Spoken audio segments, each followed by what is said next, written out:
അതിൽ തിന്നാനുള്ള സാധനം വന്നറിഞ്ഞപ്പോൾ പിന്നെ ഒന്നും നോക്കിയില്ല ഗൈസ്, അത് അപ്പം തന്നെ ഞാൻ പൊട്ടി. എനിക്ക് ഏറ്റവും ഫേവറേറ്റ് ആയിട്ടുള്ളൊരു സാധനം അതിലുണ്ടെന്ന് പറഞ്ഞ് അതെടുത്തത് കണ്ടപ്പോൾ എൻ്റെ സന്തോഷമാണ് ഗൈസ് നിങ്ങൾ ഈ കാണുന്നത്.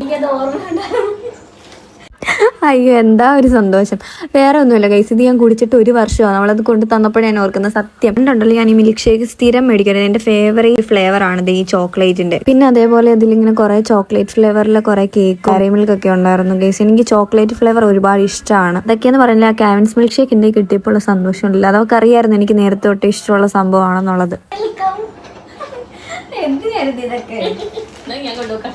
അങ്ങനെ പറഞ്ഞുകൂടാ, തമാശ പറഞ്ഞപ്പോഴത്തേക്കും ആളതൊക്കെ സീരിയസ് ആയി. അങ്ങനെ കൊണ്ടുവന്ന സംഭവങ്ങളെല്ലാം കൺകുളിർക്ക് കണ്ടിട്ട് അതിന് കപ്പൽ ഉരുവിട്ട് ഞാൻ ഒന്നും കഴിച്ചില്ലായിരുന്നു ഉച്ചയ്ക്ക്. ഇവളെ നോക്കിയിരുന്നു. ഇവളോട് വന്നിട്ട് ഫുഡ് കഴിക്കാന്ന് വെച്ചപ്പം ആള് അവിടുന്ന് ഫുഡൊക്കെ കഴിച്ചിട്ടാണ് വന്നത്. അങ്ങനെ ആ കൊണ്ടുവന്നതിൽ നിന്ന് ചോക്ലേറ്റ് കേക്ക് എടുത്ത് തട്ടിയിട്ട് ഞങ്ങൾ നേരെ കടയിലേക്ക് വിട്ടു. ഞങ്ങൾ ലൈറ്റായിട്ട് എന്തെങ്കിലും കഴിക്കാന്ന് വെച്ചിട്ട് ഒരു കടയിൽ കയറി 2 എഗ് പപ്സും 1 ലൈമും പറഞ്ഞു. എനിക്ക് ലൈം വേണ്ടായിരുന്നു. ഞാൻ എന്ന് ഷുഗർ കട്ട് പ്ലാൻ ചെയ്യുന്നു അന്ന് മൊത്തം ഷുഗർ ആയിരിക്കും. ഓൾറെഡി ഞാൻ കാവിൻസ് കുടിക്കാൻ വേണ്ടിയിട്ട് പ്ലാൻ ചെയ്തിരിക്കുകയായിരുന്നു. അതുകൊണ്ട് മാത്രം ഞാൻ ലൈം ജ്യൂസ് കട്ടാക്കി.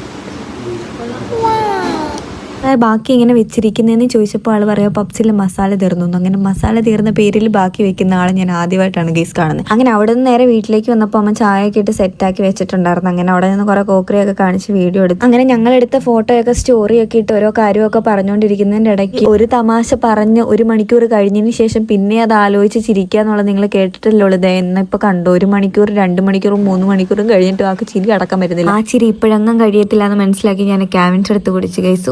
ടേസ്റ്റ് ആയിരുന്നു എൻ്റെ പൊന്നോ. എനിക്കിപ്പോൾ പറയുമ്പോൾ പോലും വായി വെള്ളം വരും. നോക്കിയിരുന്ന ലാസ്റ്റ് സന്ധ്യ സമയമൊക്കെ ആയപ്പോൾ അച്ഛൻ വിളിക്കാൻ വന്നു. ഇനിയും സമയം പോലെ ഇറങ്ങാന്നൊക്കെ പറഞ്ഞ് ടാറ്റയൊക്കെ തന്ന ആൾ ഇറങ്ങി. ഞാനും ഒരുപാട് ഹാപ്പിയായി.